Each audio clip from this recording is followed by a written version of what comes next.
제 나이 70하고도 둘. 남편 먼저 하늘로 보내고 아들 내외와 함께 산 지도 어언 10년이 다 되어 가네요. 하나뿐인 아들 동식이는 참 착한 아이였어요. 하지만 그 착한 심성이 때로는 제 가슴에 서운함의 돌멩이를 하나씩 얹을 때가 있다는 걸 저는 요즘 들어 자주 느끼곤 합니다. 세상 모든 일이 그렇듯 모든 균열은 아주 사소하고 작은 틈에서부터 시작되더군요. 저희 집의 균열은 복슬복슬한 털 뭉치 하나에서부터 시작되었죠. 그날은 유독 하늘이 맑았던 가을날이었어요. 창가에 앉아 제가 애지중지 키우는 동백 화분에 물을 주고 있었는데 현관문 열리는 소리와 함께 며느리 가영이의 유난스럽게 높은 목소리가 들려왔어요. 어머니, 저 왔어요. 우리 집에 아주 귀한 손님이 오셨답니다. 귀한 손님이라니 누구라도 왔나 싶어 거실로 나가봤죠. 그런데 제 눈앞에 보인 건 사람이 아니라 제 허리춤만 한 크기의 새하얀 개 한 마리였어요. 가영이는 그 개의 목에 감긴 화려한 가죽 목줄을 꼭 쥔 채 마치 개선장군이라도 된 양의기양양하게 서 있더군요. 어머, 이게 다 뭐니? 웬 개야? 제가 놀라서 묻자 가영이는 제 말은 들리지도 않는다는 듯 개를 향해 한없이 다정한 목소리로 속삭였어요. 프린스, 이리 와. 여기가 이제 네가 살 집이야. 인사드려 할머니셔. 프린스라니 이름 한번 거창하구나 싶어 헛웃음이 나왔습니다. 그 프린스라는 녀석은 낯선 환경에 불안한지 제자리에서 낑낑거리기만 했죠. 가영이는 그런 프린스를 번쩍 안아들고는 소파 위에 고이 내려놓았어요. 제가 평소에 허리가 아파 잠시 기댈 때나 쓰던 쿠션을 탁탁 털어 개의 엉덩이에 받쳐주면서요. 가영아, 갑자기 걔는 왜 데려온 거야? 상의도 없이. 제가 조금은 언짢은 목소리로 말하자 그제야 가영이는 저를 돌아보더군요. 하지만 그 얼굴에는 미안한 기색은 조금도 없었어요. 오히려 뭐가 문제냐는 듯한 표정이었죠. 어머니, 프린스는 그냥 개가 아니에요. 혈통 있는 비숑 프리제라고요. 이 아이 하나로 우리 집안의 품격이 달라진다니까요. 그리고 동식이 씨도 다 동의한 일이에요. 품격이라니요. 살아있는 생명을 두고 품격 운운하는 며느리의 모습에 기가 찼지만 아들까지 동의했다는 말에 더는 할 말이 없었어요.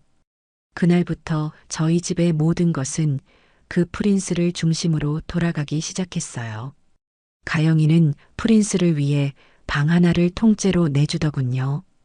푹신한 전용 침대에 자동 온도 조절 장치, 공기청정기는 물론이고요. 벽 한쪽에는 프린스의 옷과 장난감이 가득한 옷장이 떡하니 자리 잡았어요. 저는 그 방을 물끄러미 들여다보며 실소를 금치 못했습니다. 제 방에 있는 낡은 서랍장보다 훨씬 크고 번쩍이는 옷장이었으니까요. 먹는 것은 더 유별났어요. 유기농 인증 마크가 찍힌 사료만 먹이는데 그것도 그냥 주는 법이 없었죠. 사료 위에는 소화에 좋다는 유산균 가루, 관절에 좋다는 영양제, 털에 윤기를 더한다는 오일 등등. 제가 먹는 약보다도 종류가 더 많았어요. 어느 날은 가영이가 부엌에서 소고기를 잘게 다지고 있길래 저녁 반찬이라도 하려나 보다 싶었죠. 고기 볶음이라도 하려나 보구나 하고 제가 물으니 가영이는 칼을 든 채로 휙 돌아보며 말했어요. 어머, 아니에요, 어머니. 이건 프린스 특식이요. 요즘 입맛이 없는 것 같아서요.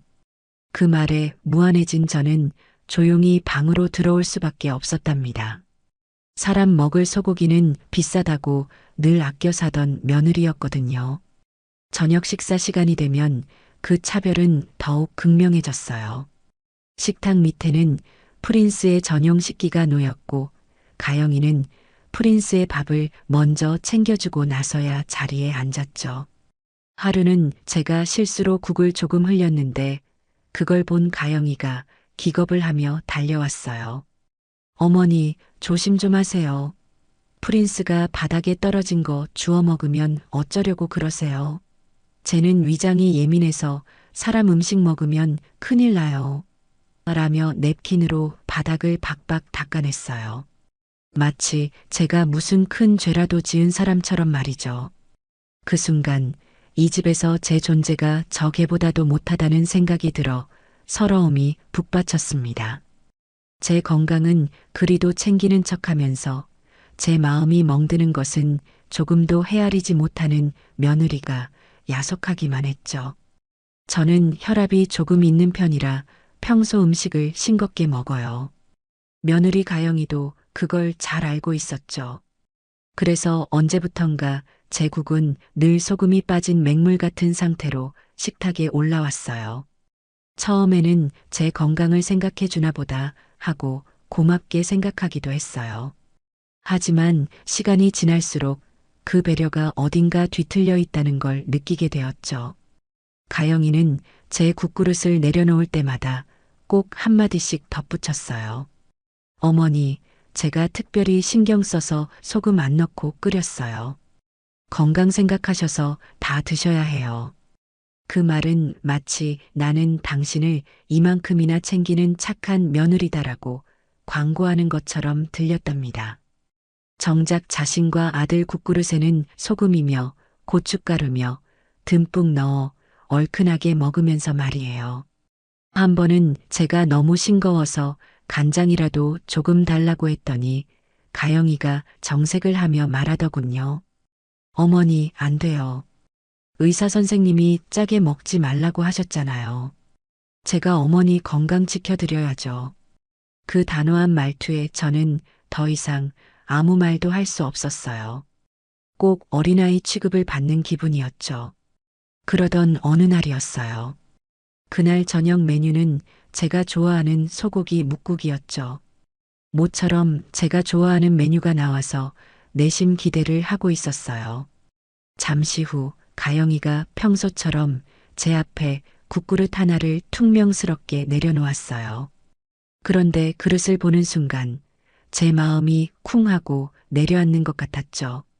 아들과 며느리의 국그릇에는 하얀 국물 위로 먹음직스러운 파고명이 동동 떠 있었는데 제 국그릇에만 그 흔한 파 조각 하나 보이지 않는 겁니다. 물론 파고명 하나 없다고 국 맛이 크게 달라지는 건 아니에요. 하지만 그건 성의의 문제였죠. 같은 솥에서 끓인 국일 텐데 왜 제 그릇에만 파를 빼놓은 걸까요? 일부러 그랬다고 밖에는 생각할 수 없었어요. 어차피 싱겁게 먹는 입맛이니 고명 따위는 신경도 안 쓰겠지 하는 그 무시하는 마음이 고스란히 느껴져 숟가락을 들 힘조차 나지 않았습니다.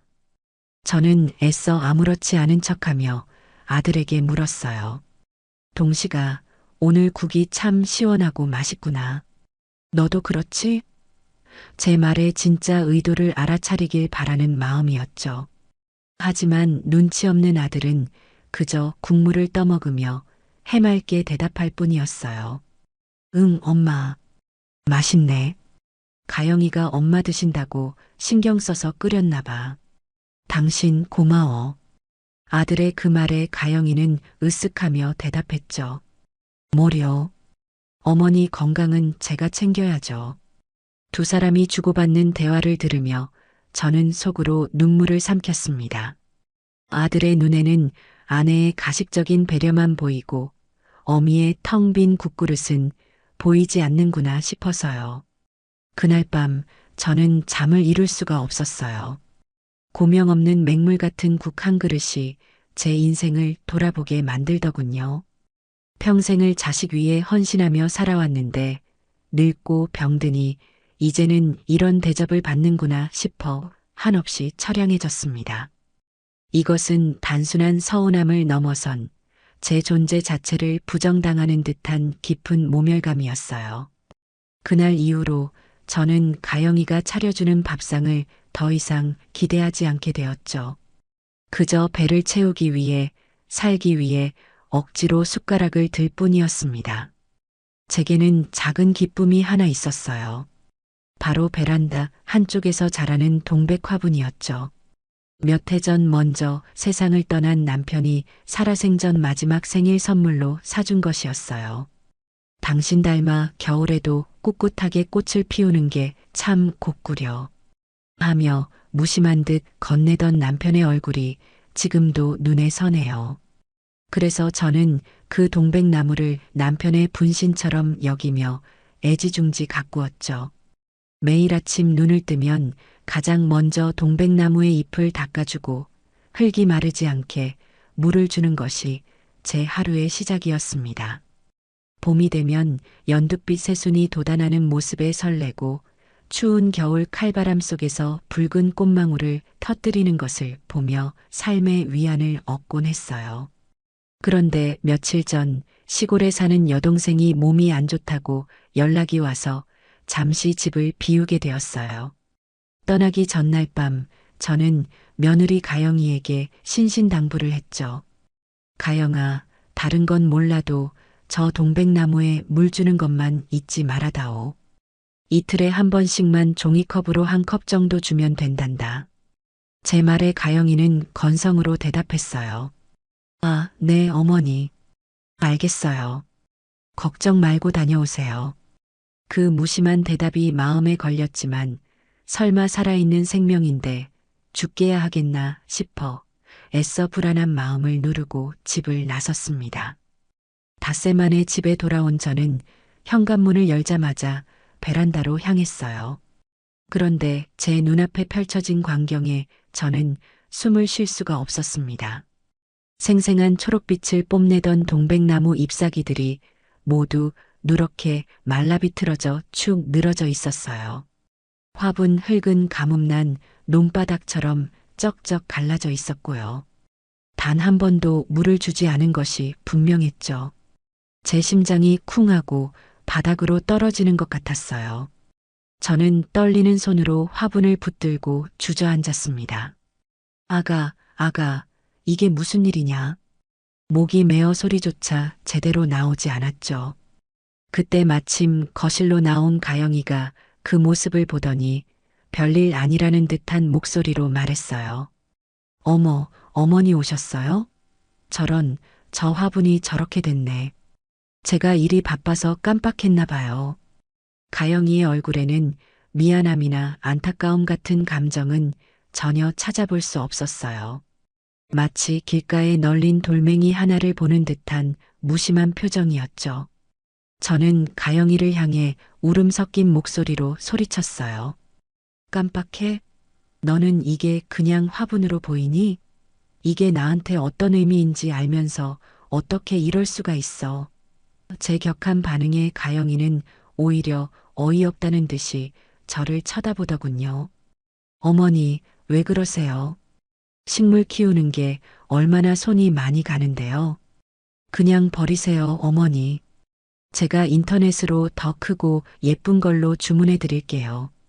그 가벼운 태도에 저는 할 말을 잃었습니다. 제 소중한 추억과 마음을 더 크고 예쁜 것으로 대체할 수 있다고 생각하는 며느리의 천박함에 온몸이 떨려왔어요. 이건 실수가 아니었어요. 제게 소중한 것을 보란 듯이 망가뜨림으로써 저를 무시하고 짓밟으려는 명백한 의도가 담긴 행동이었죠.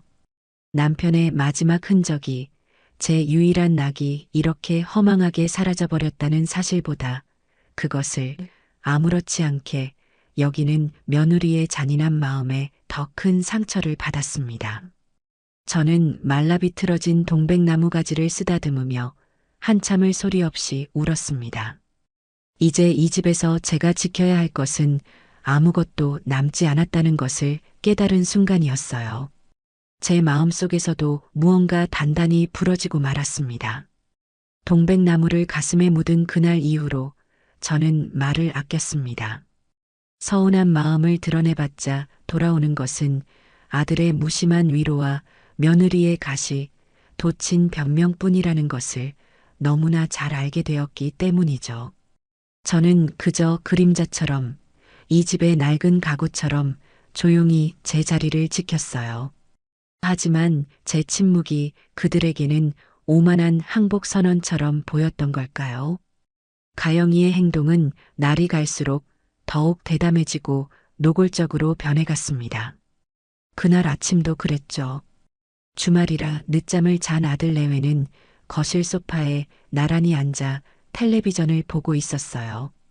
저는 이른 새벽에 일어나 이미 아침 식사를 마친 뒤였죠. 가영이는 제게 눈길 한 번 주지 않은 채 오직 프린스에게만 온 신경을 집중하고 있었습니다. 우리 프린스, 어젯밤에 맘마가 맛이 없었어? 왜 이렇게 깨작거렸을까? 응? 가영이는 프린스의 밥그릇 앞에 쪼그려 앉아 아기에게 말하듯 속삭였어요. 어제 저녁에 부어준 사료가 거의 그대로 남아 있었거든요. 가영이는 혀를 쯧쯧 차며 남은 사료를 전부 음식물 쓰레기통에 털어버리더군요. 그러고는 찬장에서 새 사료 봉지를 꺼냈습니다. 포장지에는 온통 영어로 쓰여 있었는데 유기농, 소고기, 그레인 프리 같은 단어들이 유독 눈에 잘 띄는 곳에 인쇄되어 있었죠. 동식 씨, 이것 봐. 이번에 새로 주문한 프린스 사료인데 한 봉지에 10만 원이 넘어. 사람이 먹는 소고기보다 더 비싼 거라니까. 허허, 우리 프린스 아주 호강하네. 나도 못 먹는 걸 먹고. 동식이는 그저 실없는 농담을 하며 웃어넘겼어요. 저는 그저 못마땅한 표정으로 부엌 식탁에 앉아 신문을 넘기는 척 그 광경을 지켜볼 뿐이었습니다. 가영이는 계량컵으로 정확하게 사료를 재어 프린스의 전용 식기에 부어주었어요. 봉지를 열자마자 고소하고 진한 고기 냄새가 부엌에 가득 퍼졌습니다. 정말이지 사람이 먹는 장조림이나 육포 냄새와 다를 바가 없었죠. 하지만 프린스는 새로 부어준 사료에도 영 관심이 없는 듯 냄새만 몇 번 맡더니 이내 고개를 돌려버렸어요. 가영이의 미간이 살짝 찌푸려졌습니다. 어머, 얘 봐. 이게 얼마나 비싼 건데 이것도 안 먹어? 너 진짜 까다롭게 굴 거니? 가영이는 몇 번이나 더 프린스의 코앞에 밥그릇을 들이밀었지만 프린스는 요지부동이었어요. 결국 인내심이 바닥난 가영이는 신경질적으로 밥그릇을 빼앗아 들었습니다. 아우, 진짜 비싼 건데 아깝게. 너 오늘 저녁은 굶는 줄 알아. 버릇을 단단히 고쳐야지. 가영이는 짜증 섞인 목소리로 프린스를 혼내고는 사료가 가득 담긴 그릇을 싱크대 한쪽 구석에 획 밀쳐두었어요. 저는 그 모습을 보며 속으로 한숨을 쉬었습니다. 동물을 키우는 마음이 저런 걸까요? 제 눈에는 생명을 아끼는 마음이라기보다 비싼 물건에 대한 집착처럼 보였죠.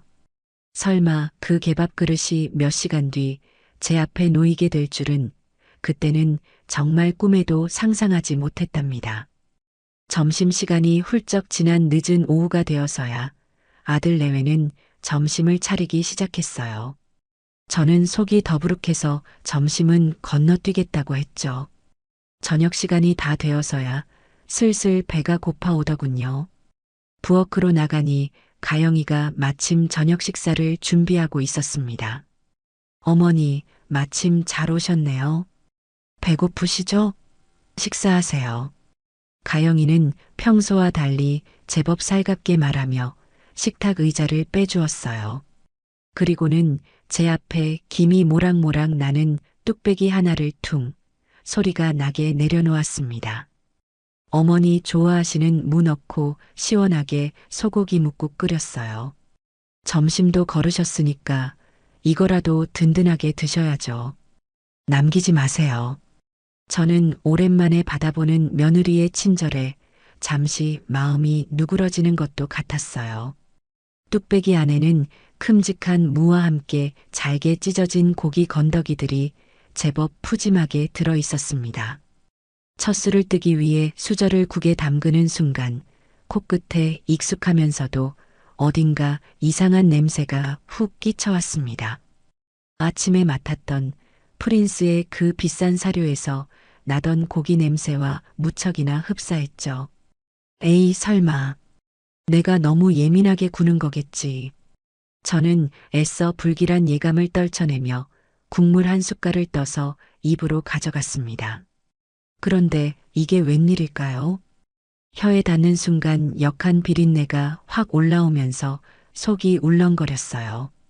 고기 건더기 하나를 조심스럽게 씹어보았지만 부드럽게 씹히는 일반적인 소고기와는 전혀 다른 푸석푸석하고 꺼끌꺼끌한 식감이었습니다. 도저히 사람이 먹을 음식이라고는 생각할 수 없었죠. 순간 아침에 싱크대 위에 놓여 있던 그 개밥 그릇이 머릿속을 섬광처럼 스치고 지나갔습니다. 온몸의 피가 차갑게 식는 기분이었어요. 손이 부들부들 떨려와 수저를 뚝배기 안에 떨어뜨리고 말았습니다. 쨍그랑 하는 소리에 맞은편에 앉아있던 동식이와 가영이의 시선이 제게로 향했죠. 엄마, 왜 그래요? 어디 안 좋아요? 동식이가 걱정스럽게 물었지만 저는 아무 대답도 할 수 없었어요. 그저 눈앞의 뚝배기를 망연자실하게 바라볼 뿐이었죠. 가영이는 그런 저를 보며 못마땅하다는 표정을 지었습니다. 어머니, 왜 그러세요? 제가 일부러 어머니 생각해서 끓인 건데 입에 안 맞으세요? 요즘 계속 식사를 제대로 안 하시니까 그렇죠. 억지로라도 좀 드셔야 기운 차리신다니까요. 며느리의 목소리가 귓가에 윙윙거리며 울렸지만 제대로 들리지 않았어요. 저는 간신히 입을 열었습니다. 속이 좋지 않구나. 먼저 들어가서 좀 쉬어야겠다.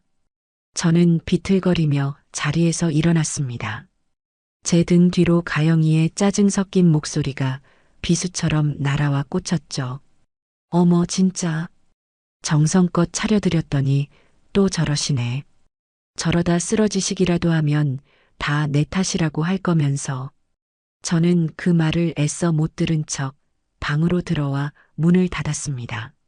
심장이 미친 듯이 뛰고 숨이 턱턱 막혀왔어요. 설마 사람이 어떻게. 아니야, 아닐 거야. 몇 번이고 고개를 저었지만 혀끝에 남은 그 역하고 비릿한 맛은 사라지지 않았습니다. 그날 밤 저는 모욕감과 비참함에 한숨도 잠을 이룰 수 없었죠.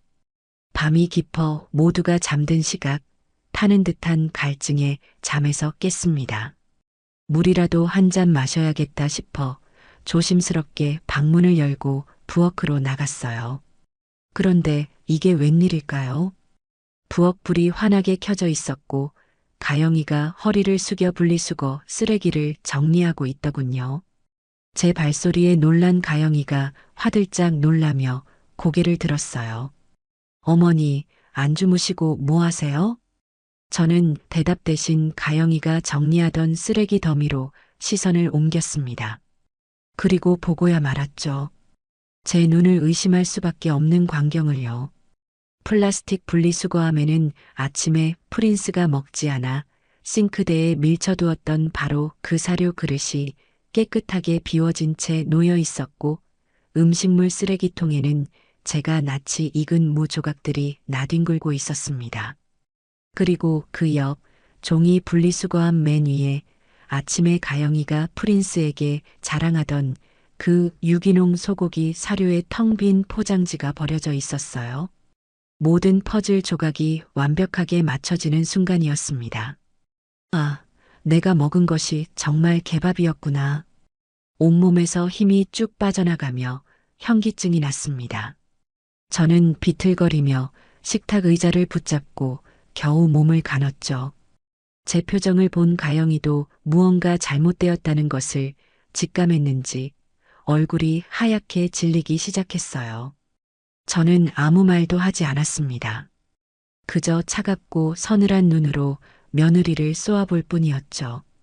그 시선에 담긴 의미를 알아차린 가영이는 황급히 변명을 늘어놓기 시작했어요. 아, 어머니. 그게 아니라 이건 그러니까 그릇이 똑같이 생겨서 제가 착각을. 더 이상 듣고 싶지 않았습니다. 변명조차도 구차하고 역겨웠어요. 슬픔이나 분노 같은 감정은 느껴지지 않았습니다. 그저 얼음장처럼 차가운 무언가가 제 가슴을 꿰뚫고 지나가는 것 같았죠. 아, 이제 정말 끝이구나. 이 집에서 이 아이들과 함께하는 시간은 여기까지구나. 그날 밤 저는 제 남은 인생을 건 아주 중요한 결심을 하게 되었습니다.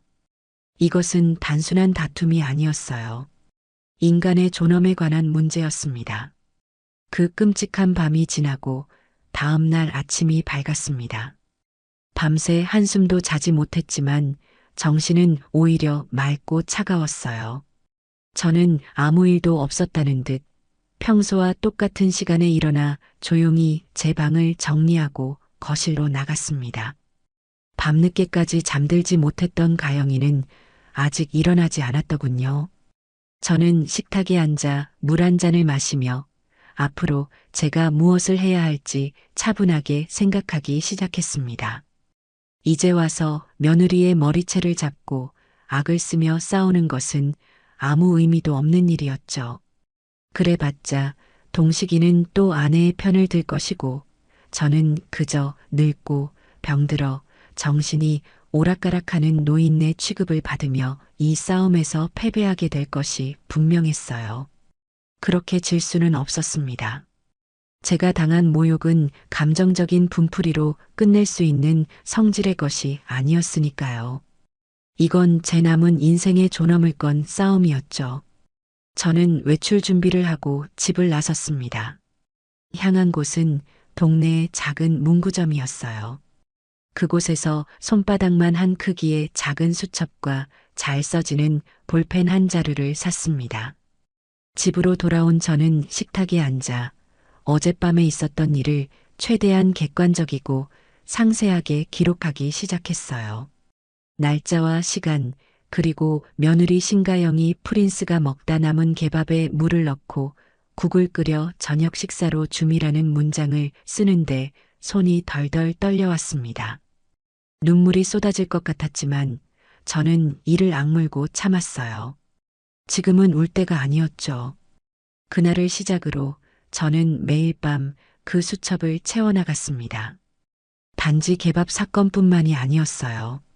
기억을 더듬어 지난 5년간 가영이에게 당했던 사소한 무시와 언어적 모욕들을 하나하나 모두 기록했습니다. 어머니, 용돈 어디다 쓰셨어요? 자꾸 돈 달라고 하시면 곤란해요. 라며 사람들 앞에서 타박을 주었던 일. 어머니, 보청기 소리 좀 줄이세요. 옆에 있으면 제 머리가 다 아파요. 라며 제 친구들 앞에서 일부러 큰 소리로 말해 망신을 주었던 일. 제가 아끼던 동백 화분을 말려 죽이고도 미안한 기색 하나 없이 조화를 사주겠다고 했던 일까지 사소한 것 하나 놓치지 않고 전부 적어 내려갔습니다. 수첩이 한 장 한 장 채워질수록 제가 얼마나 어리석고 무력하게 살아왔는지 깨닫게 되어 가슴이 아팠지만 동시에 제 안에서 무언가 단단한 결의가 차오르는 것을 느낄 수 있었어요. 며칠 뒤 저는 마지막으로 아들의 마음을 확인해 보기로 했습니다. 혹시라도, 아주 만약에라도 아들이 제 편이 되어줄 수 있다면 이렇게까지 하고 싶지는 않았기 때문이에요. 저녁 식사를 마친 뒤 저는 과일을 깎아 동식이의 방으로 가져갔습니다. 동식아, 잠깐 얘기 좀 할 수 있겠니? 응, 엄마. 무슨 일이야? 컴퓨터 앞에 앉아있던 아들은 의자를 돌려 저를 마주 보았어요. 저는 애써 아무렇지 않은 척 부드러운 목소리로 운을 띄웠습니다. 아니다. 그냥 어미가 요즘 통 기운도 없고 입맛도 없어서 걱정이 돼서 그런다. 밤에 잠도 잘 안 오고 말이다. 이건 단순한 하소연이 아니었어요. 아들이 제 마음을 조금이라도 헤아려 주기를 바라는 마지막 신호였죠. 하지만 동식이는 제 깊은 속내를 전혀 알아채지 못했습니다. 그저 대수롭지 않다는 듯 웃으며 말하더군요. 엄마, 나이 들면 다 그런 거예요. 너무 걱정하지 마. 그래도 가영이가 엄마 불편하지 않게 얼마나 신경을 많이 쓰는데 그래요. 식사도 일부러 싱겁게 따로 챙겨주고 약도 꼬박꼬박 챙겨주잖아. 엄마가 자꾸 그러면 가영이도 힘들어요. 그러니까 너무 예민하게 생각하지 마. 그 말을 듣는 순간 제 마음속에 남아있던 마지막 기대감이 산산조각 나고 말았습니다. 아, 이 아이는 정말 아무것도 모르는구나. 아니, 어쩌면 알고 싶지 않은 거겠지. 아내와 어머니 사이에서 골치 아픈 일에 휘말리고 싶지 않은 그저 이기적이고 나약한 방관자일 뿐이었어요. 저는 더 이상 아무 말도 하지 않고 조용히 아들의 방을 나왔습니다. 이제 더 이상 망설일 필요가 없었어요. 이 싸움은 철저히 저 혼자 해내야만 했습니다. 그 결심을 굳히고 며칠이 지났을까요? 제게 아주 좋은 기회가 찾아왔습니다. 어느 날 저녁 가영이가 작은 약봉지를 들고 와 제게 건네주더군요. 어머니, 이거 드세요. 요즘 자꾸 깜빡깜빡 하시는 것 같아서 제가 약국 가서 좋은 영양제 사왔어요. 이거 드셔야 정신도 좀 또렷해지시고 기운도 나실 거예요. 가영이는 마치 저를 위하는 듯한 말투로 말했지만 그 눈빛에는 저를 온전치 못한 사람 취급하는 경멸이 담겨 있었어요. 저는 순순히 약을 받아드는 척했습니다. 오냐, 고맙다. 너밖에 없구나. 저는 가영이가 보는 앞에서 약을 입에 넣고 물을 마시는 신용을 했어요. 그리고 가영이가 등을 돌려 부엌으로 가자마자 입안에 있던 약을 몰래 손바닥에 뱉어 휴지에 쌌습니다. 그리고는 아무도 모르게 제 방 서랍 깊숙한 곳 수첩과 함께 넣어두었죠. 다음 날 저는 아침 일찍 집을 나서 동네에서 가장 큰 약국으로 향했습니다. 약사님, 이 약이 무슨 약인지 좀 알 수 있을까요? 제가 내민 약을 받아든 약사는 잠시 약을 이리저리 살피더니 안경을 고쳤으며 말했어요.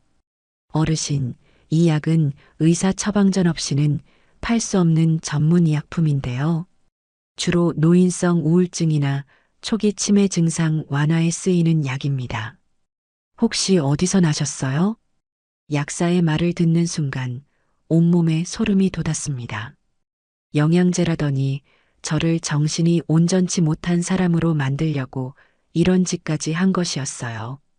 만약 제가 이 약을 계속 받아 먹었다면 나중에는 정말 치매 노인으로 몰려 요양원으로 쫓겨나게 될지도 모를 일이었습니다. 이건 명백한 증거였죠. 가영이가 저를 어떻게 생각하고 어떻게 대하려 했는지에 대한 빼도 박도 못할 물증이었습니다. 저는 약사에게 고맙다고 인사를 하고 약국을 나왔습니다. 손에 쥔 약봉지가 그 어떤 무기보다도 든든하게 느껴졌어요. 이제 제 손에는 며느리의 위선과 악의를 증명할 첫 번째 증거가 들려 있었습니다. 그렇게 홀로 외로운 싸움을 준비하던 제게 정말 생각지도 못한 인연이 찾아왔습니다. 저희 옆집에 새로 이사 온 젊은 청년이 있었는데 밤늦게까지 공부하는지 늘 불이 꺼지지 않는 집이었죠. 그저 인사나 가볍게 나누는 사이였을 뿐 별다른 교리는 없었어요. 사건은 어느 평범한 저녁에 일어났습니다. 저는 거실 소파에 앉아 제가 유일하게 좋아하는 연속극을 보고 있었어요.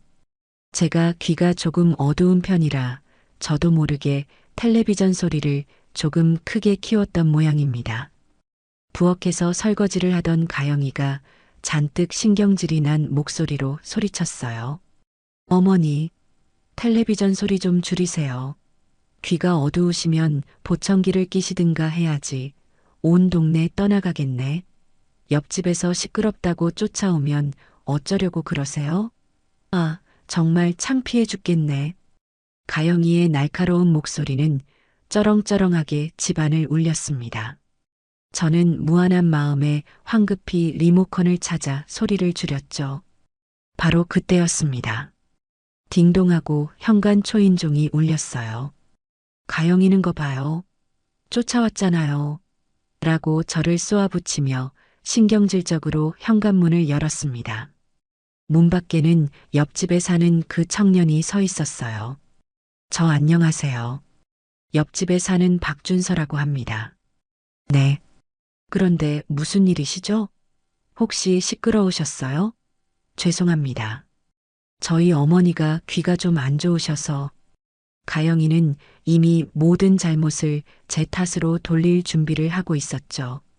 그런데 청년의 대답은 예상 밖이었습니다. 아, 아닙니다. 시끄럽다니요. 전혀요. 사실은 제가 이사 왔는데 제대로 인사를 못 드린 것 같아서요. 어머니께서 과일을 좀 나눠드리라고 하셔서 청년은 멋쩍게 웃으며 손에 들고 있던 과일 바구니를 가영이에게 건넸습니다. 바구니에는 먹음직스러운 사과와 배가 가득 담겨 있었죠. 가영이는 잠시 당황한 듯 했지만 이내 표정을 바꾸고 과일 바구니를 받아들었어요. 어머, 고맙습니다. 이런 걸 다. 청년은 가영이의 어깨 너머로 소파에 앉아 어쩔 줄 몰라 하는 저를 발견하고는 부드럽게 눈인사를 건넸습니다. 그리고는 제게 들릴 만큼의 목소리로 하지만 진심을 담아 말했죠. 할머님, 혹시 무슨 일 있으세요? 표정이 안 좋아 보이셔서요. 혹시라도 도움이 필요하시면 언제든지 편하게 말씀하세요. 그 따뜻한 한마디에 그동안 꾹꾹 눌러왔던 서름이 울컥하고 터져 나올 뻔했습니다. 이 집안의 그 누구에게서도 들어보지 못했던 진심 어린 걱정과 위로였으니까요. 저는 간신히 고개를 끄덕이며 희미하게 웃어 보였습니다. 그 짧은 순간의 만남이 앞으로 제게 얼마나 큰 힘이 되어줄지는 그때는 미처 알지 못했죠. 그 청년이 바로 제 길고 외로운 싸움에 빛이 되어준 박준서였습니다. 그날 이후 저는 준서와 엘리베이터나 아파트 복도에서 마주칠 때마다 조금 더 살갑게 인사를 나누게 되었습니다. 몇 번 이야기를 나눠보니 법학 전문 대학원에 다니며 변호사를 준비하는 아주 똑똑하고 반듯한 청년이라는 것을 알게 되었죠. 보면 볼수록 어찌나 바르고 예의가 바른지 제게도 손자가 있다면 저런 모습일까 싶은 생각에 괜히 마음이 가더군요.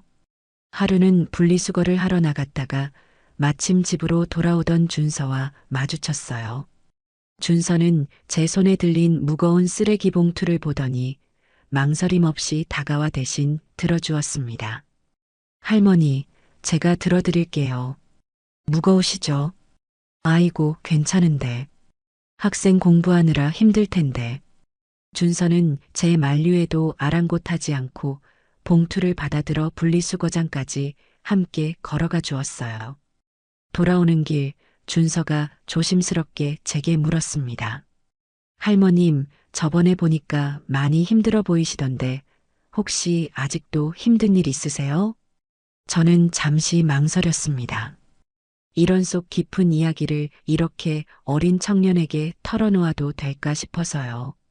하지만 준서의 진지하고 염려 가득한 눈빛을 보는 순간 저도 모르게 용기가 났습니다. 어쩌면 이 청년이라면 제 이야기를 귀담아 들어줄지도 모른다는 생각이 들었죠.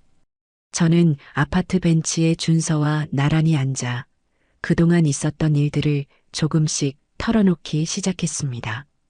개밥 사건 같은 너무나 충격적인 이야기는 차마 입이 떨어지지 않았지만 며느리에게 무시당하고 아들에게 외면받는 제 처지에 대해서 담담하게 이야기했어요. 그리고 용기를 내어 그동안 매일 밤 눈물로 채웠던 제 작은 수첩을 보여주었습니다. 준서는 말없이 수첩을 받아들고 첫 장부터 마지막 장까지 아주 꼼꼼하게 읽어 내려갔습니다. 장난스러운 표정 하나 없이 마치 어려운 법률 서적이라도 읽는 것처럼 진지한 얼굴이었죠. 수첩을 다 읽은 준서는 한참 동안 말이 없었어요. 그리고는 깊은 한숨을 내쉬며 제게 말했습니다. 할머님, 이건 그냥 참고 넘기실 일이 절대로 아니에요. 제가 법을 공부하는 학생이라서 드리는 말씀이 아니라 한 사람의 인간으로서 드리는 말씀입니다. 할머님께서는 지금 존엄을 침해당하고 계신 거예요. 감정적으로 대응하시기보다 법적으로 할머님의 권리를 당당하게 지키실 방법을 찾아야만 합니다. 준서의 단호한 말에 저는 오히려 마음이 차분해지는 것을 느꼈습니다. 그동안 제 서름과 분노는 그저 막연하고 주관적인 감정일 뿐이라고 생각했는데 준서는 제 문제를 권리와 존엄의 문제로 정확하게 짚어주었으니까요. 그런데 학생, 내가 뭘 어떻게 해야 할지 하나도 모르겠어. 늙은 내가 아는 게 뭐가 있겠니? 제가 힘없이 말하자 준서는 제 손을 꼭 잡으며 말했어요. 제가 도와드릴게요. 할머님은 혼자가 아니세요. 그날 이후 준서는 제 든든한 조력자가 되어 주었습니다. 며칠 뒤 준서는 제게 작은 볼펜 하나를 선물이라며 내밀었어요. 평범한 볼펜처럼 보였지만 사실은 아주 성능이 좋은 소형 녹음기였죠. 할머님, 사용법은 아주 간단해요. 여기 이 클립 부분을 한번 누르면 녹음이 시작되고 다시 한번 누르면 저장이 돼요. 앞으로 며느님이 부당한 말을 하거나 할머님을 무시할 때 이 볼펜을 셔츠 주머니에 꽂아두기만 하세요.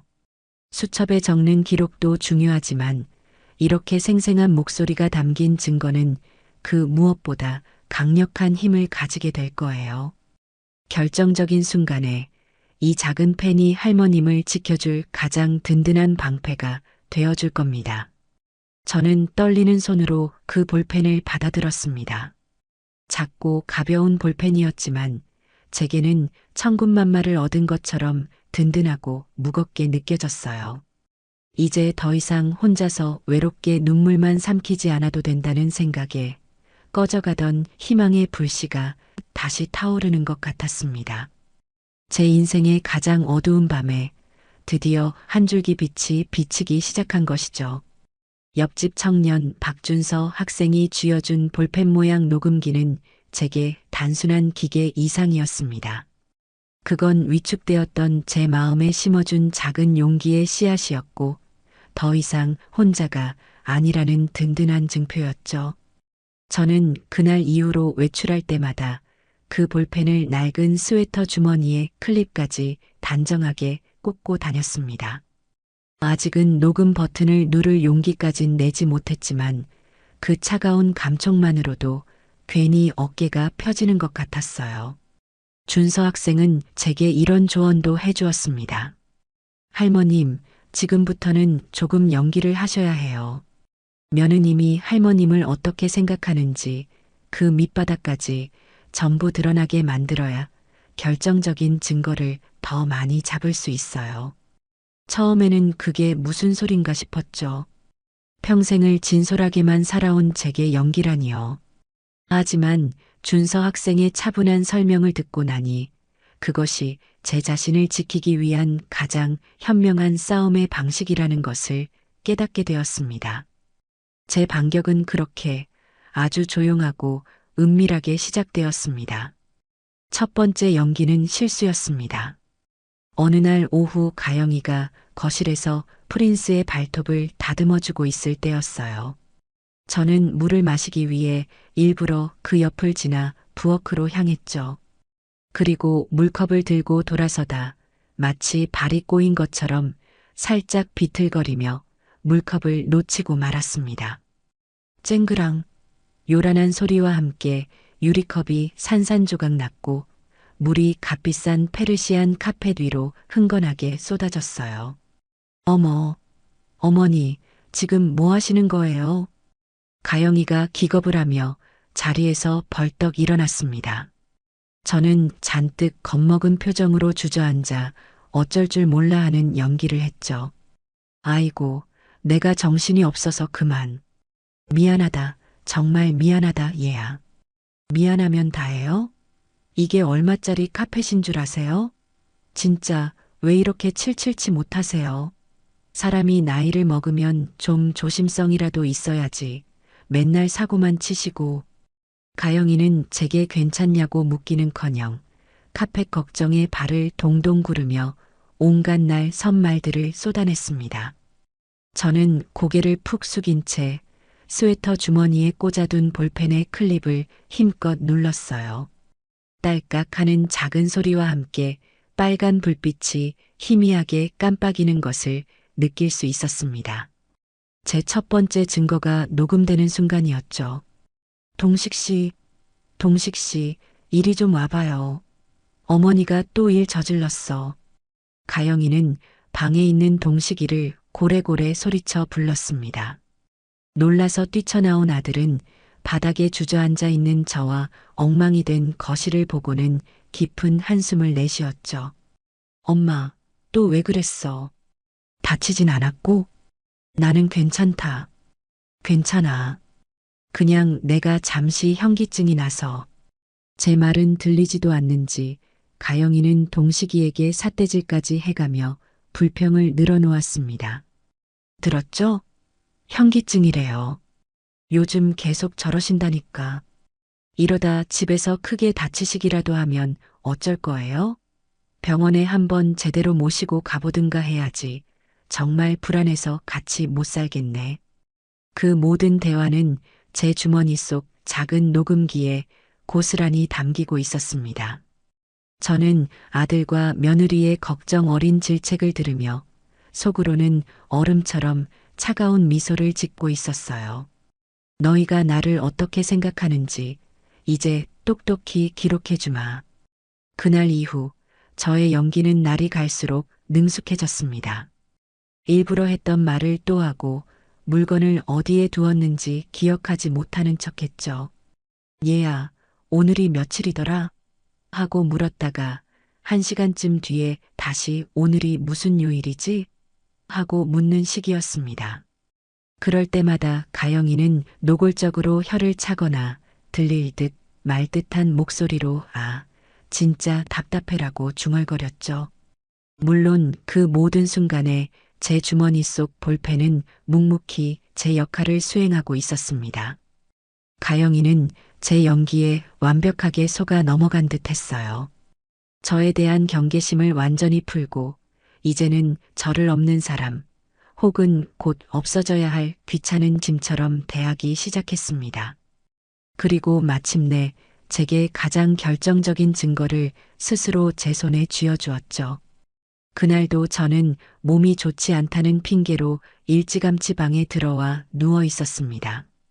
실제로는 잠든 척 귀를 쫑긋 세우고 거실의 동태를 살피고 있었죠. 아니나 다를까 얼마 지나지 않아 거실에서 가영이가 친구와 통화하는 목소리가 들려왔습니다. 가영이는 제가 방에 있으니 안심하고 목소리를 높인 모양이었어요. 저는 침대에서 조용히 일어나 방문에 귀를 바싹 갖다 대고 제 핸드폰의 녹음 기능을 켰습니다. 나야. 잘 지내지? 나는 뭐 그냥 그렇지. 시어머니 모시고 사는 게 다 그렇지 뭐. 시작부터 제 이야기더군요. 저는 숨을 죽이고 가영이의 목소리에 집중했습니다. 아니, 요즘 들어 상태가 더 안 좋아지셨어. 맨날 깜빡깜빡하시고 물건 잃어버리는 건 일상이고 며칠 전에는 비싼 카펫에 물을 쏟아서 버릴 뻔했다니까. 내가 치우느라 얼마나 고생했는지 몰라. 기가 막혔습니다. 자기가 쏟아낸 막말은 쏙 빼놓고 모든 것을 제 탓으로 돌리고 있었어요. 응, 남편은 그냥 우리 엄마 그럴 사람 아니다 이러기만 하고. 뭘 알겠어, 남자가. 하루 종일 붙어 있는 건 난데. 진짜 답답해 죽겠다니까. 돈은 아들한테 다 맡겨놓고 맨날 아픈 척이나 하고. 내가 볼 땐 일부러 저러시는 것 같기도 해. 관심 받고 싶어서. 심장이 쿵 하고 내려앉는 것 같았습니다. 저를 이렇게까지 생각하고 있을 줄은 몰랐어요. 하지만 진짜 기가 막힌 이야기는 이제부터 시작이었습니다. 그래서 말인데 나 요즘 진지하게 요양원 알아보고 있잖아. 남편한테는 아직 말 안 했는데 계속 이런 식이면 나도 못 참지. 시설 좋은 데로 보내드리면 자기도 어쩔 수 없을걸? 솔직히 그게 서로 편한 거 아니겠어? 우리도 이제 우리 인생 살아야지. 언제까지 저 늙은이 뒤치다꺼리나 하고 살겠냐고. 안 그래? 저는 떨리는 손으로 녹음 종료 버튼을 눌렀습니다. 핸드폰에 저장된 녹음 파일이 마치 뜨거운 불덩이처럼 느껴졌죠. 요양원이라니요. 제 집에서, 제 아들 집에서 저를 내쫓을 계획을 이렇게 태연하게 세우고 있었다니요. 눈물이 쏟아질 것 같았지만 지금은 그럴 때가 아니었습니다. 이건 슬퍼할 일이 아니라 분노하고 싸워야 할 일이었습니다. 며칠 뒤 저는 몸이 좀 괜찮아진 것 같다며 오랜만에 외출 준비를 했습니다. 가영이에게는 노인정에 마실이나 다녀오겠다고 둘러댔죠. 하지만 제가 실제로 향한 곳은 준서 학생과 미리 약속을 잡아둔 은행이었습니다. 준서 학생은 제게 법적으로 제 권리를 찾으려면 가장 먼저 제 명의로 된 재산이 무엇이 있는지 정확하게 파악하고 서류를 확보해야 한다고 조언해 주었거든요. 은행 창구에 앉아 신분증을 내미는데 괜히 가슴이 두근거렸습니다. 남편이 죽고 나서는 동식이가 알아서 다 관리해 주었기에 이런 창구에 앉아보는 것이 몇 년 만인지 모르겠어요. 은행 직원은 제 명의로 된 예금과 신탁 내역을 뽑아주었습니다. 그리고 저는 가장 중요한 것을 확인하기 위해 지하에 있는 개인금고로 안내를 받았죠. 묵직한 쇠문이 열리고 제 이름이 적힌 작은 금고가 모습을 드러냈습니다. 그 안에는 남편과 함께 평생을 모아 마련한 것들이 고스란히 잠들어 있었어요. 지금 살고 있는 이 아파트의 등기권리증, 결혼할 때 동식이가 아니라 제 돈으로 마련해준 명백한 제 소유의 집이었죠. 그리고 남편이 제 노후 자금으로 쓰라며 남겨준 작은 상가 건물의 등기권리증도 그 안에 있었습니다. 그동안은 그저 아들 내외가 편히 살면 그만이라고 생각해서 이런 서류들을 들여다볼 생각조차 하지 않았어요. 제가 얼마나 안일했는지 깨닫는 순간이었습니다. 저는 모든 서류의 사본을 요청해서 발급받았습니다. 제 손에 들린 서류 뭉치가 빼앗길 뻔했던 제 인생의 주도권처럼 느껴져 손끝이 짜릿했어요. 은행을 나오자 밖에서 기다리고 있던 준서 학생이 제게 다가왔습니다. 할머님, 잘 되셨어요? 응, 학생 덕분이야. 이걸 보니 이제야 정신이 좀 드는 것 같네. 저는 준서 학생과 함께 근처 카페에 앉아 서류들을 다시 한번 꼼꼼히 살폈습니다.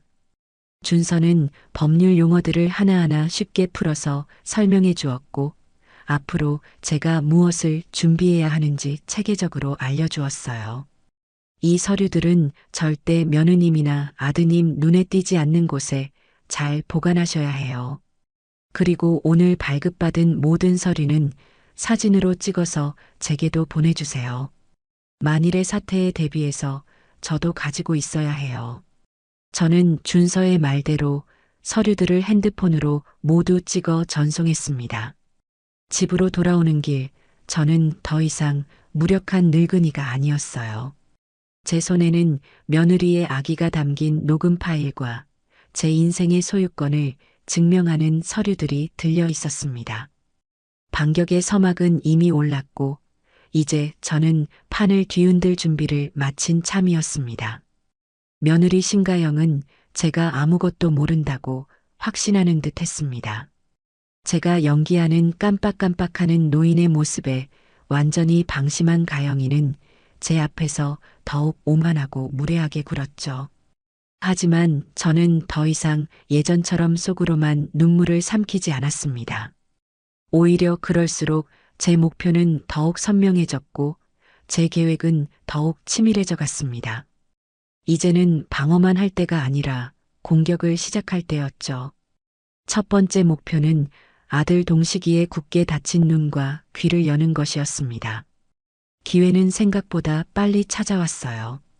어느 주말 오후 가영이는 소파에 비스듬히 누워 태블릿으로 드라마를 보며 친구와 메시지를 주고받고 있었습니다.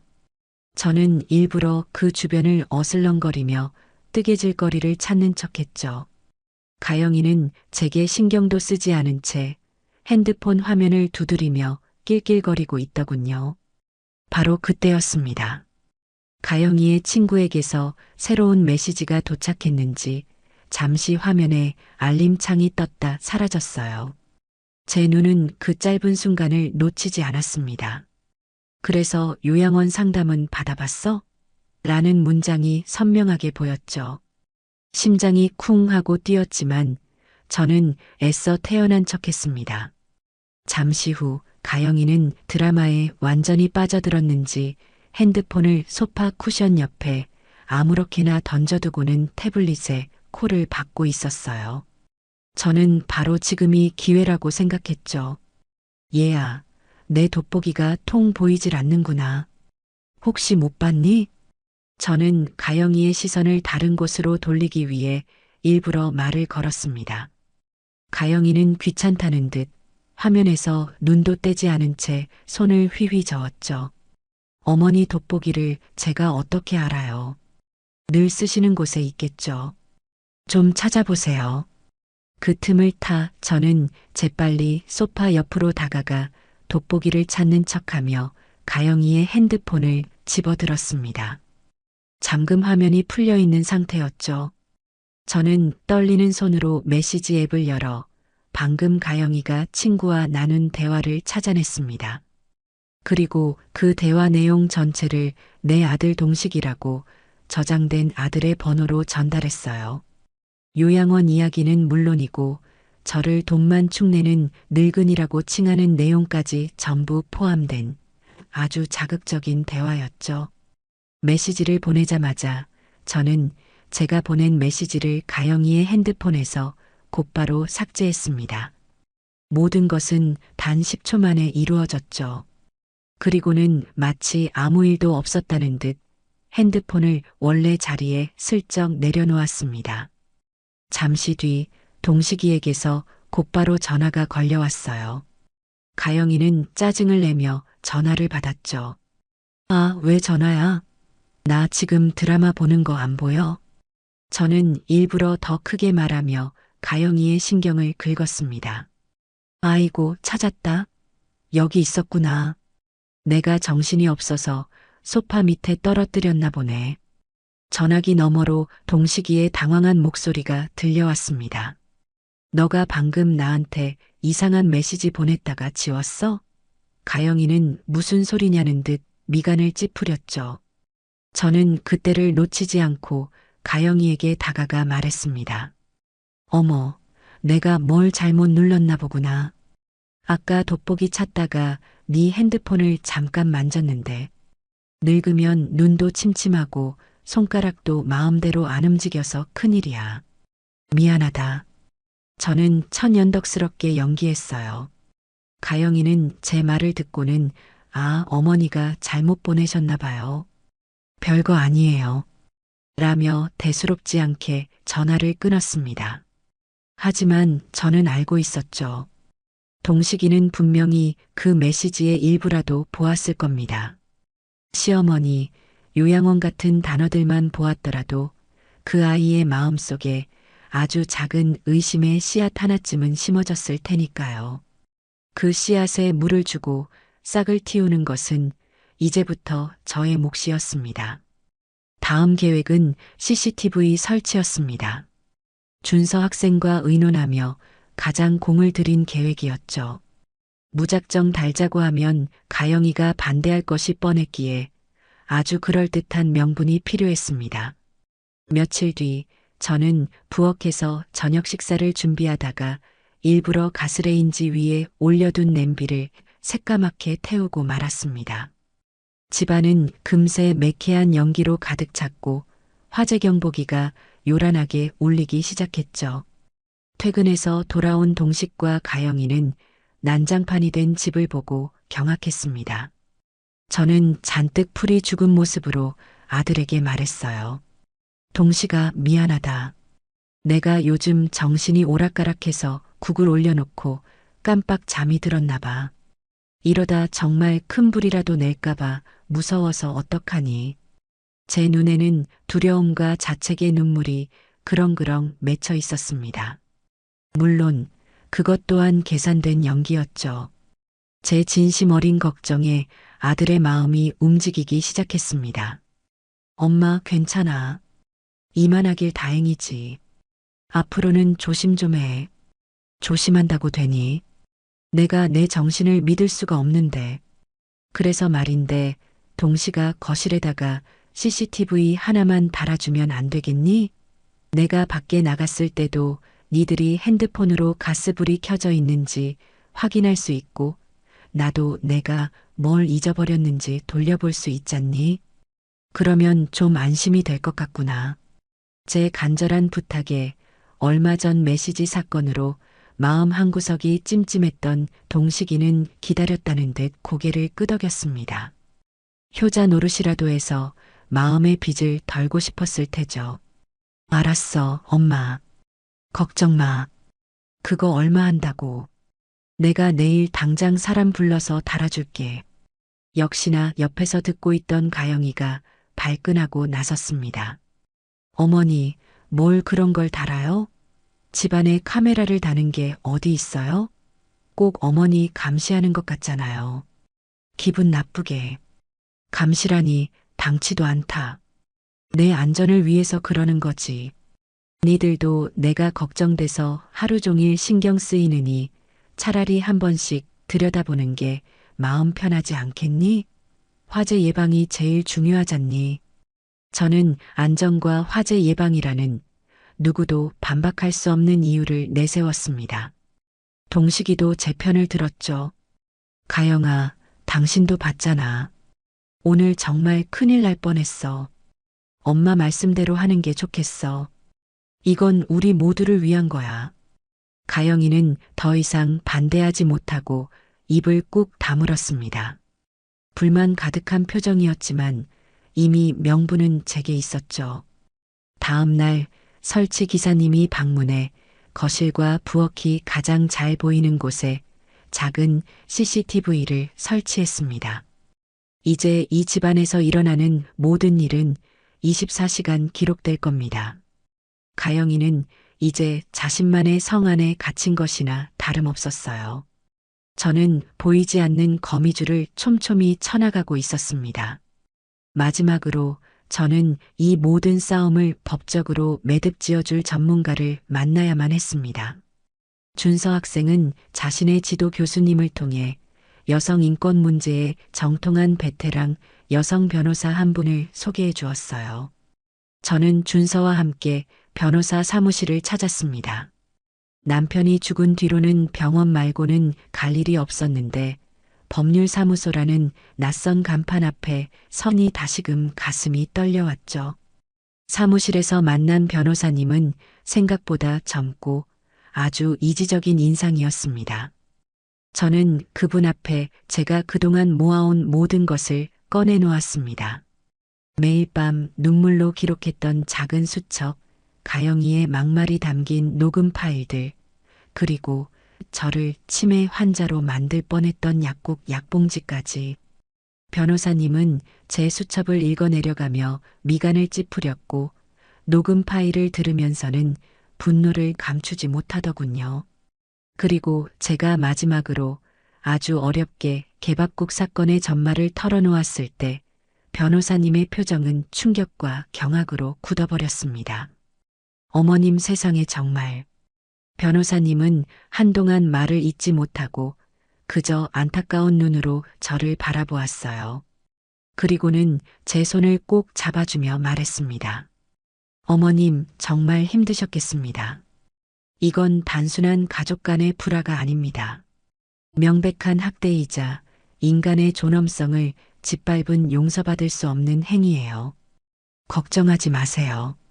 저희가 어머님의 빼앗긴 권리, 그리고 무너진 자존심까지 전부 되찾아 드릴 겁니다. 변호사님은 제게 앞으로의 계획을 명확하게 설명해 주었습니다. 우선 제가 소유한 부동산에 대해 며느리가 어떠한 권리도 주장할 수 없도록 하는 재산 보전 처분 신청을 진행할 것이며 아파트 역시 제 명의의 재산이므로 며느리를 상대로 퇴거를 요구할 수 있다고 했죠. 또한 그동안의 언어적, 정신적 학대에 대한 위자료 청구 소송도 충분히 가능하다고 했습니다. 어머님께서 모아두신 증거들이 아주 명확하고 구체적이라 소송으로 갈 경우 저희가 승소할 확률이 매우 높습니다. 변호사님의 확신에 찬 목소리에 저는 비로소 안도의 한숨을 내쉴 수 있었습니다. 제 싸움은 더 이상 외롭고 감정적인 복수심이 아니었어요. 법의 테두리 안에서 제 권리를 찾는 아주 정당하고 합리적인 과정이었습니다. 저는 이제 이 길고 긴 싸움을 끝낼 마지막 한 방을 준비하기 시작했습니다. 그 한 방은 제 아들 동식이의 심장 가장 깊은 곳을 향하게 될 것이었습니다. CCTV가 설치된 이후 가영이는 며칠간 눈에 띄게 몸을 사리는 듯 했습니다. 제가 보는 앞에서는 제게 존댓말을 꼬박꼬박 썼고 프린스에게 소리를 지르는 일도 줄었죠. 하지만 카메라가 자신의 일거수일투족을 감시하고 있다는 사실을 잠시라도 잊게 되면 그 본성은 어김없이 고개를 들기 마련입니다. 저는 그 순간을 참고 기다렸어요. 맹수가 먹잇감을 낚아채기 직전 숨을 죽이고 몸을 낮추는 것처럼요. 마침내 결정적인 날이 찾아왔습니다. 그날은 제 막내 여동생의 생일이라 아침 일찍부터 집을 비우게 되었어요. 동생 집에 가서 오랜만에 자매들과 회포도 풀고 저녁까지 먹고 들어올 생각이었죠. 현관을 나서며 저는 일부러 가영이에게 다정한 목소리로 말했습니다. 얘야, 나 오늘 늦게 들어올 게다. 저녁은 동식이랑 둘이 맛있는 거 시켜 먹으렴. 네, 어머니. 걱정 마시고 재미있게 놀다 오세요. 가영이는 현관까지 나와 제게 손을 흔들어 주기까지 했습니다. 그 가식적인 미소를 보며 저는 오늘 무슨 일이든 벌어질 것이라고 직감했죠. 그리고 제 예감은 조금도 틀리지 않았습니다. 동생 집에서 즐거운 시간을 보내는 동안에도 저는 틈틈이 핸드폰으로 CCTV 앱에 접속해 집안 상황을 살폈습니다. 낮 동안에는 별다른 일이 없었어요. 가영이는 소파에 누워 텔레비전을 보거나 프린스와 장난을 치며 시간을 보냈죠. 저녁 시간이 되자 동식이에게서 야근 때문에 늦는다는 전화가 온 모양이었습니다. 혼자 저녁을 먹게 된 가영이는 배달 음식을 시키는 대신 직접 요리를 하기 시작하더군요. 그런데 부엌에서 분주하게 움직이던 가영이의 행동이 어딘가 이상했습니다. 최고급 한우 등심을 꺼내 스테이크를 굽고 와인까지 꺼내 잔에 따르는 것이 아니겠어요. 저는 혼자서 아주 근사한 만찬을 즐기려는가 보다 하고 생각했죠. 하지만 다음 순간 제 눈을 의심하게 만드는 경악스러운 장면이 펼쳐졌습니다. 요리를 마친 가영이는 식탁에 의자 2개를 마주보게 놓았습니다. 그리고 한쪽 의자에는 자신이 앉고 맞은편 의자에는 놀랍게도 프린스를 앉히는 것이었어요. 마치 사람을 대하듯 말이죠. 프린스, 우리 아들. 오늘은 엄마랑 오붓하게 데이트하는 거야.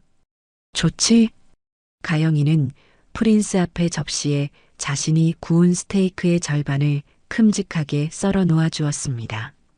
그리고는 자신의 와인잔과 프린스의 물그릇을 부딪히며 자, 우리 프린스의 건강을 위하여 하고 외치기까지 했죠. 저는 핸드폰 화면을 통해 그 기괴하고 혐오스러운 광경을 보며 할 말을 잃었습니다. 하지만 그게 끝이 아니었어요. 가영이는 잠시 무언가 생각난 듯 거실벽에 붙어 있는 CCTV를 향해 고개를 돌렸습니다. 그리고는 아주 교활하고 악의에 찬 미소를 지으며 카메라를 향해 와인잔을 들어 보였어요. 어머니, 지금 어디선가 이거 보고 계세요? 호호. 이게 바로 우리 프린스 클라스랍니다. 어머니는 평생 구경도 못 해보셨을 최고급 한우 스테이크라고요. 어머니가 드시는 그 맛없는 무국이랑은 차원이 다르죠? 약 오르시죠? 약 올라도 어쩔 수 없어요. 이 집의 진짜 주인은 이제 저랑 우리 프린스니까요. 어머니는 그냥 조용히 방에만 계시면 되는 거예요. 아시겠어요? 저는 온몸이 부들부들 떨리는 것을 느꼈습니다. 저건 단순한 조롱이 아니었어요. 제 존재 자체를 벌레처럼 여기는 인간에 대한 최소한의 예의조차 내팽개친 잔인한 말이었습니다.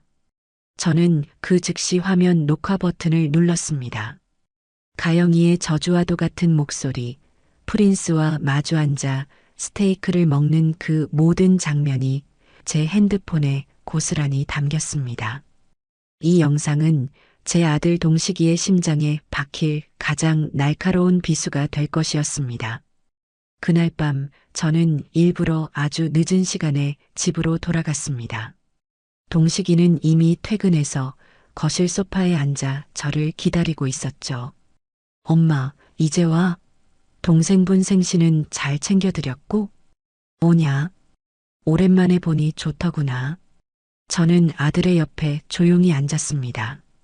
그리고는 아무 말 없이 방금 전까지 제 가슴을 들끓게 했던 그 동영상을 동식이의 핸드폰으로 전송했어요. 이게 뭐야, 엄마? 동식이는 의아한 표정으로 핸드폰을 들여다보았습니다. 곧이어 화면에서는 가영이가 프린스와 함께 스테이크를 먹는 기괴한 저녁 식사 장면이 재생되기 시작했죠. 그리고 CCTV를 향해 저를 조롱하고 저주하는 가영이의 목소리가 거실에 선명하게 울려 퍼졌습니다. 동식이의 얼굴이 점차 하얗게 그리고 새파랗게 질려갔습니다. 영상이 끝나자 동식이는 마치 유령이라도 본 사람처럼 멍한 표정으로 한동안 움직이지 못했어요. 자신이 사랑했던 아내, 늘 자신의 어머니를 위하는 척했던 그 아내의 진짜 모습을 마주한 충격에 아무 말도 하지 못하는 듯 했습니다. 잠시 뒤 동식이는 조용히 자리에서 일어나 제 방으로 들어왔습니다. 그리고는 방문을 닫고 제 앞에 힘없이 무릎을 꿇고 말았죠. 40이 넘은 아들이 다 큰 장정이 어깨를 들썩이며 어린아이처럼 흐느끼기 시작했습니다. 엄마 미안해. 정말 미안해. 내가 다 잘못했어. 가영이가 저런 사람인 줄도 모르고 나는 바보같이. 엄마가 얼마나 힘들었을까. 내가 정말 나쁜 놈이야. 아들의 눈물 섞인 사죄에 제 마음도 무너져 내렸습니다. 원망스럽고 미웠던 마음이 눈 녹듯 사라지고 그저 가여운 내 아들이라는 생각에 가슴이 아려왔죠. 저는 눈물을 흘리는 아들의 등을 말없이 토닥여 주었습니다. 이제라도 알았으면 됐다. 이제라도 어미의 말을 믿어주면 그걸로 된 거야. 저는 동식이를 일으켜 세웠습니다. 그리고 단호한 목소리로 말했죠. 동식아, 내가 정말 이 어미에게 미안한 마음이 있다면 이제부터라도 어미가 하는 말을 믿고 따라주렴. 더 이상 너의 아내와 이 어미 사이에서 저울질하며 방관해서는 안 된다. 내가 바로 서야 이 모든 것을 바로잡을 수 있어. 동식이는 눈물로 젖은 얼굴로 힘겹게 고개를 끄덕였습니다. 그 눈빛에는 더 이상 우유부단한 남편의 모습이 아니었어요. 뒤늦게나마 진실을 마주하고 자신의 잘못을 바로잡으려는 아들의 굳은 결의가 담겨 있었습니다. 그날 밤 동식이는 가영이가 돌아오기를 기다렸습니다. 밤늦게 친구들을 만나고 들어온 가영이는 거실에 돌부처처럼 앉아있는 동식이를 보고는 의아한 표정을 지었죠. 자기야, 안 자고 뭐 했어? 나 기다렸어? 동식이는 아무 대답 없이 텔레비전 화면에 자신의 핸드폰을 연결했습니다. 그리고 거대한 텔레비전 화면 가득 가영이와 프린스의 마지막 만찬 영상이 재생되기 시작했죠. 자신의 추악한 민낯이 거실을 가득 채우자 가영이의 얼굴은 순식간에 사색이 되었습니다. 이게 뭐야? 당신 이거 어디서 났어? 어디서 났는지가 중요해? 이게 사람으로서 할 짓이라고 생각해? 우리 엄마한테 어떻게 이런 짓을 할 수가 있어?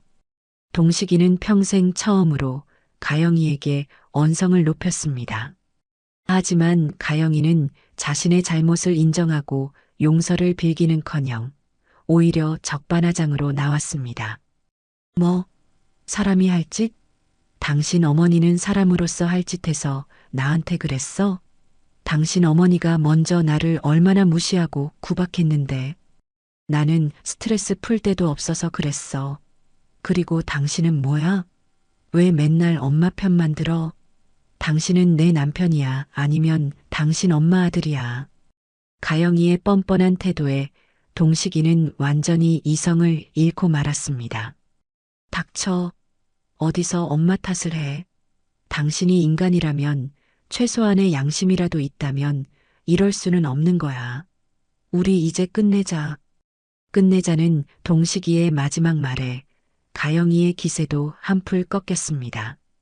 늘 자신의 손바닥 안에서 움직이던 남편의 처음 보는 모습에 당황한 기색이 역력했죠.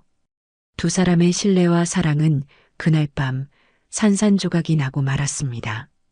그리고 그것은 길고 길었던 제 싸움의 끝이 머지않았음을 알리는 신호탄이기도 했습니다. 아들 동식이가 진실을 알게 된 그날 밤 이후 저희 집의 공기는 얼음장처럼 차갑게 얼어붙었습니다. 동식이는 꼭 필요한 말이 아니면 가영이와 단 한마디도 섞지 않았고 같은 공간에 있는 것조차 힘겨워하며 퇴근 후에는 곧장 자신의 서재로 들어가 문을 잠갔죠. 가영이는 그런 남편의 태도에 처음에는 불안해하는가 싶더니 이내 이 모든 상황이 제 탓이라며 분노를 터뜨리기 시작했습니다. 어머니 때문에, 다 어머니 때문에 우리 가정이 깨지게 생겼어요. 제가 뭘 그렇게 잘못했어요? 그냥 좀 편하게 살고 싶었던 게 그렇게 큰 죄예요? 가영이는 제 방문을 벌컥 열고 들어와 악을 쓰기도 했지만 저는 더 이상 예전처럼 움츠러들지 않았습니다. 그저 묵묵히 제 할 일을 할 뿐이었죠. 제 침묵이 가영이에게는 더 큰 공포로 다가왔던 모양입니다.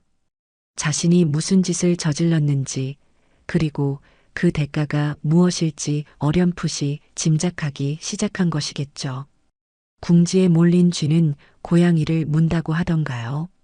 가영이는 자신의 무너진 성을 지키기 위해 마지막 발악을 준비하고 있었습니다. 그녀의 마지막 발악은 역시나 돈을 향해 있었죠. 동식이가 등을 돌리자 가영이는 이혼하게 될 경우를 대비해 제 재산을 어떻게든 자신의 몫으로 빼돌릴 궁리를 하기 시작했습니다. 제가 그 사실을 알게 된 것은 아주 우연을 가장한 필연 덕분이었어요. 그날 오후 저는 거실에서 뜨개질을 하며 일부러 깜빡 잠이 든 척 소파에 기대어 있었습니다. 제 연기가 어찌나 실감났는지 가영이는 제가 깊이 잠들었다고 확신한 모양이었어요. 베란다로 나가 어디론가 다급하게 전화를 걸더군요. 저는 소파 쿠션 뒤에 숨겨두었던 녹음 기능이 켜진 핸드폰을 귀에 바짝 댄 채 숨을 죽였습니다. 네, 세무사님. 저번에 상담 드렸던 신가영입니다. 네. 잘 지내시죠? 다름이 아니라 저희 시어머니 명의로 된 상가건 말인데요. 그걸 지금 남편이랑 저 공동 명의로 증여받는 형식으로 처리하려면 절차가 어떻게 되죠? 저는 제 귀를 의심했습니다. 제 상가 건물을요? 남편이 제게 남겨준 유일한 노후 대비 자산을 저 몰래 자신들의 명의로 돌려놓을 계획을 세우고 있었다니요. 네. 아, 상속세가 문제라고요? 그렇죠. 그래서 미리미리 준비해야죠. 솔직히 말씀드려서 저희 어머님이 요즘 건강이 많이 안 좋으세요. 언제 어떻게 되실지 몰라서 기가 막혀 말이 나오지 않았습니다. 멀쩡히 살아있는 사람을 당장이라도 세상을 떠날 것처럼 말하며 제 재산을 가로챌 궁리만 하고 있었던 겁니다. 그러니까 제 말은 어머님이 갑자기 돌아가시기라도 하면 상속세 폭탄 맞기 전에 미리 증여 형식으로 작업을 해놓는 게 절세에 훨씬 유리하다는 말씀이시잖아요. 네, 알겠습니다. 그럼 필요 서류 준비해서 다시 연락드릴게요. 가영이는 만족스러운 목소리로 전화를 끊었습니다. 그 통화 내용은 한마디도 빠짐없이 제 핸드폰에 선명하게 녹음되었죠.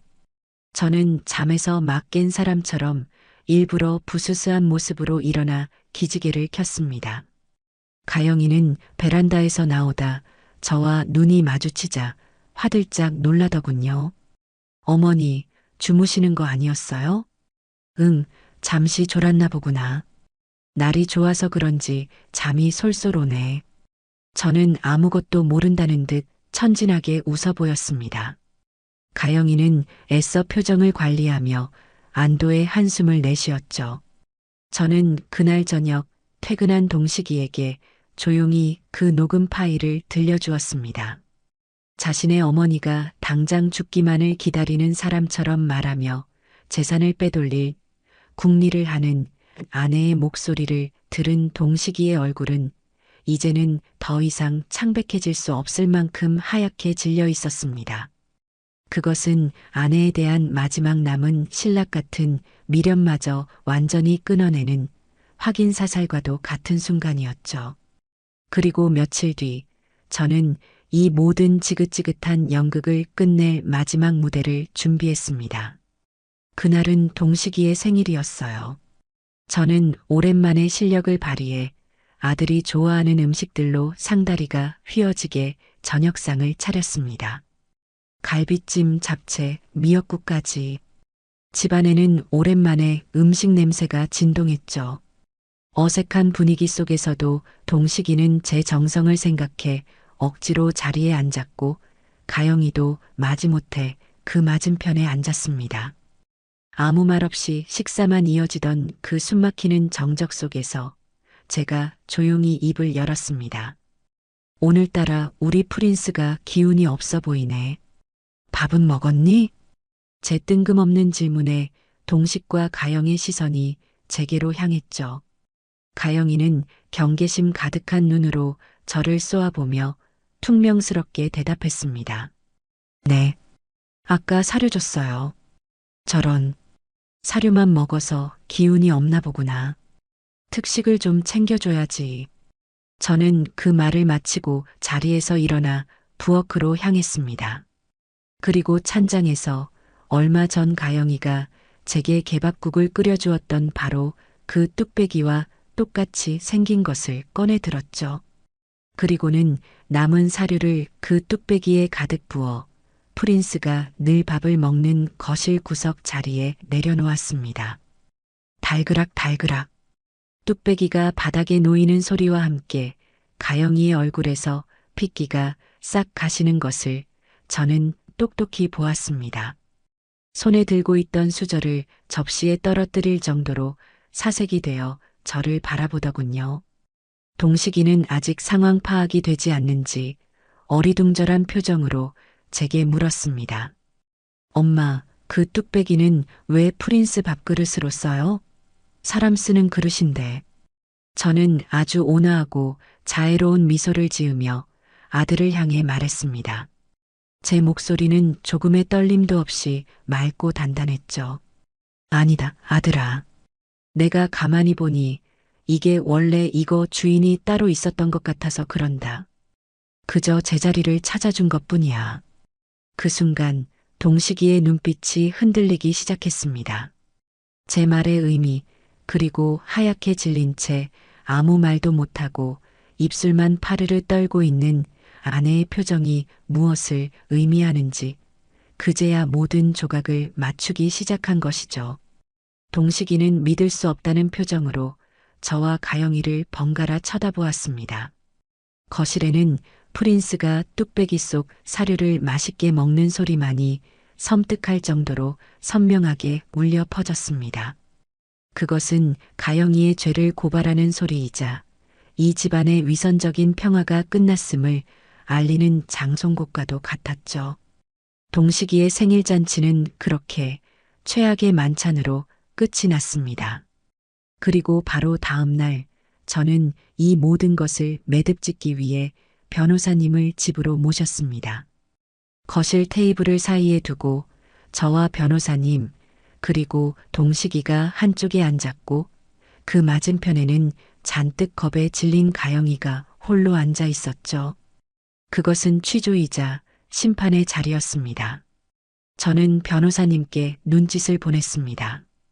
변호사님은 준비해온 서류 가방을 열고 가장 먼저 제 작은 수첩을 테이블 위에 올려놓았어요. 신가영 씨, 지금부터 제가 하는 말을 잘 들으셔야 할 겁니다. 이건 김선자 어머님께서 지난 몇 년간 기록해 오신 일기입니다. 여기에는 신가영 씨가 어머님께 가했던 모든 언어적, 정신적 학대의 정황이 날짜와 시간까지 아주 상세하게 기록되어 있습니다. 다음으로 변호사님은 볼펜 녹음기와 제 핸드폰을 꺼내 그동안 제가 모아온 녹음 파일들을 하나씩 재생했습니다. 저를 치매 환자 취급하며 요양원으로 보내려던 통화 내용, 친구들에게 제 험담을 늘어놓던 목소리, 그리고 제 재산을 빼돌리기 위해 세무사와 상담하던 내용까지. 거실에는 가영이 자신의 추악한 목소리가 가득 울려 퍼졌죠. 가영이는 고개를 푹 숙인 채 아무 말도 하지 못했습니다. 마지막으로 변호사님은 거실 CCTV 영상을 노트북으로 재생했습니다. 가영이가 프린스와 함께 스테이크를 먹으며 저를 조롱하던 바로 그 영상이었죠. 모든 증거 공개가 끝난 뒤 변호사님은 차가운 목소리로 말했습니다. 신가영 씨, 이 모든 증거들을 바탕으로 저희는 신가영 씨를 상대로 재산분할 청구권 부존재 확인 소송 및 위자료 청구 소송을 진행할 예정입니다. 아시다시피 이 아파트는 혼인 전 어머님께서 취득하신 고유 재산이므로 재산분할 대상이 아니며 유책 배우자인 신가영 씨는 위자료를 단 한 푼도 받을 수 없습니다. 오히려 어머님께 막대한 금액의 위자료를 지급하셔야 할 겁니다. 그제야 가영이는 울음을 터뜨리며 제게 매달리기 시작했습니다. 어머니, 제가 잘못했어요. 제가 정말 죽을 죄를 지었어요. 한 번만, 딱 한 번만 용서해 주세요. 네, 제가 앞으로 정말 잘할게요. 하지만 저는 더 이상 그 악어의 눈물에 속지 않았습니다. 저는 자리에서 일어나 제 인생을 건 마지막 통보를 하기 위해 가영이를 차갑게 내려다보며 입을 열었습니다. 얘야, 나는 내게 복수하려는 것이 아니란다. 내가 나에게 주었던 그 끔찍한 모욕감을 똑같이 내게 돌려줄 생각은 없어. 나는 그저 내 남은 인생을 너처럼 존엄이라고는 찾아볼 수 없는 사람과 함께 낭비하고 싶지 않을 뿐이다. 그러니 이건 복수가 아니라 통보란다. 내 집에서 그리고 내 아들 인생에서 깨끗이 사라져 주렴. 제 마지막 말이 끝나자 거실에는 길고 긴 침묵이 흘렀습니다. 그것으로 모든 것은 끝이 났습니다. 그날 이후 모든 것은 일사천리로 진행되었습니다. 변호사님의 법적 절차는 단호하고 신속했죠. 동식이는 가영이에게 이혼 서류를 내밀었고 가영이는 처음에는 재산 분할을 요구하며 끝까지 버텨보려 했습니다. 자신이 이 집에서 보낸 5년이라는 세월이 있는데 어떻게 빈손으로 나가냐며 악을 썼죠. 하지만 변호사님이 제가 결혼 당시 아파트 구입 자금 전액을 제 개인 통장에서 인출하여 지불했다는 명백한 금융거래, 증거 자료와 가영이의 유책 사유를 증명하는 수많은 증거들을 법원에 제출하자 상황은 완전히 달라졌습니다. 법원은 가영이의 재산 분할 청구를 기각했고 오히려 그녀가 제게 정신적 피해에 대한 위자료를 지급해야 한다는 판결을 내렸죠. 결국 가영이는 자신이 그토록 자랑하고 과시했던 모든 것을 잃고 빈털터리가 되어 이 집에서 쫓겨나게 되었습니다. 그녀가 이 집을 나가는 날 저는 제 방 창문을 통해 그 모습을 조용히 지켜보았습니다. 가영이는 자신이 아끼던 명품 가방 몇 개와 프린스를 담은 이동 가방만을 든 채 택시에 올라탔습니다. 5년 전 온갖 화려한 혼수와 함께 이 집으로 들어오던 그 의기양양하던 모습은 온데간데 없었죠. 초라하고 패배한 그림자만이 그녀의 뒤를 따를 뿐이었습니다. 저는 가영이가 떠난 집안을 천천히 둘러보았습니다. 거실 한복판을 차지하고 있던 프린스의 값비싼 집과 장난감들이 사라지자 집이 훨씬 넓고 환해진 것 같았어요. 동식이는 텅 빈 거실을 보며 허탈한 표정을 짓고 있었지만 저는 그 아이의 얼굴에서 후련함 또한 읽을 수 있었습니다. 지긋지긋했던 악연의 고리가 드디어 끊어진 것이었죠.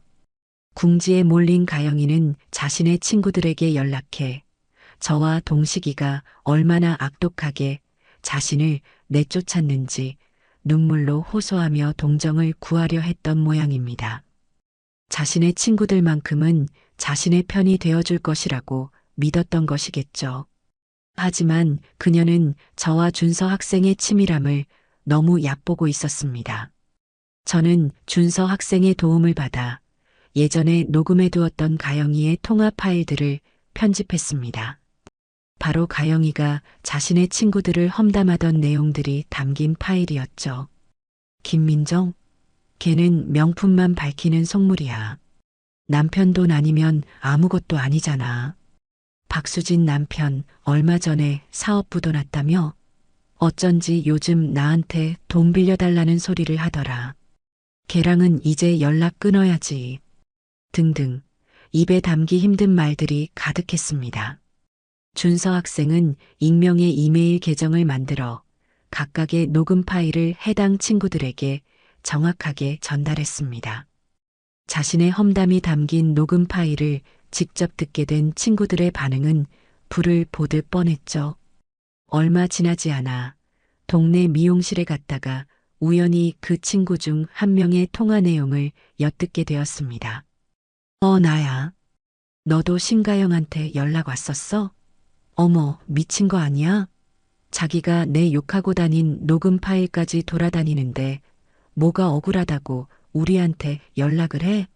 나 걔 번호 바로 차단해버렸잖아. 정말 인간 말종이야. 결국 가영이는 마지막 동아줄이라고 생각했던 인간관계마저 모두 잃고 세상에 완벽하게 혼자 버려지게 되었습니다. 그녀가 쌓아 올렸던 허영과 위선의 성이 이렇게 허무하게 무너져 내린 것이죠. 그 후로 가영이에 대한 소식은 한동안 들려오지 않았습니다. 저도 굳이 궁금해하지 않았어요. 하지만 몇 달 뒤 저는 아파트 부녀회장을 통해 가영이의 마지막 소식을 전해 듣게 되었습니다.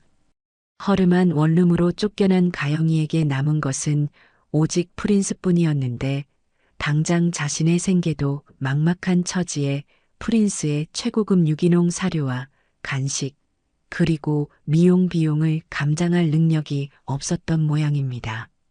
결국 가영이는 어느 날 밤 동네 공원